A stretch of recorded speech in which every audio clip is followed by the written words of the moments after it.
Sala de Sant Esteve. En aquesta sala amb arrimador de rajoles decorades en blau sobre fons blanc, on predominen les peces de Talavera i de Triana a l'estil de Delft, destaca un fragment de retaule gòtic dedicat a Sant Esteve dels segles XIV-XV.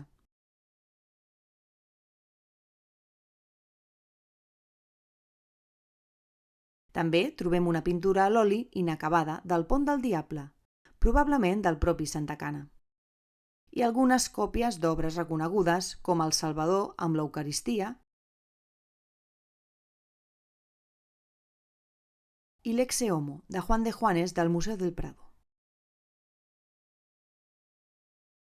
Petites aquarel·les o dibuixos en paisatges, ruïnes, escenes, lluites o personatges d'autors diversos, alguns d'ells companys o professors de Francesc Santacana a l'Escola de la Llotja, com aquest interior de la Catedral de Barcelona, de Lluís Rigalt i Farriols.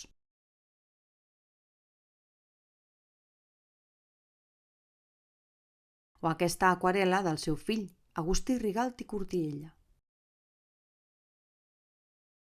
O aquesta vista de Genaro Pérez Villamil. El dibuix a llapis d'un cavaller agenollat signat per Claudi Lorenzale.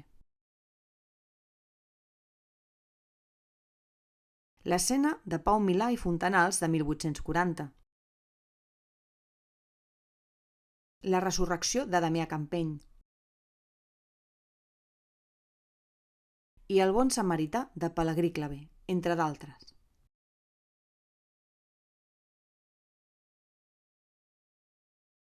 Entremig dels quadres es distribueixen rajoles emmarcades hispanoàrabs d'aresta i corda seca. Algunes d'elles, Santacana diu que provenen de l'Alhambra de Granada,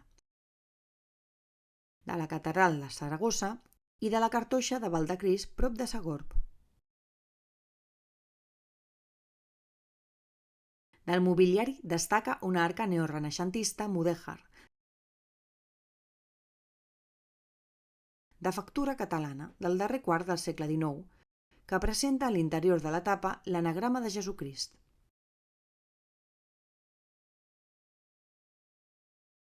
Dues consoles d'estil eclèctic amb elements del repertori neoclàssic i barroc del primer terç del segle XX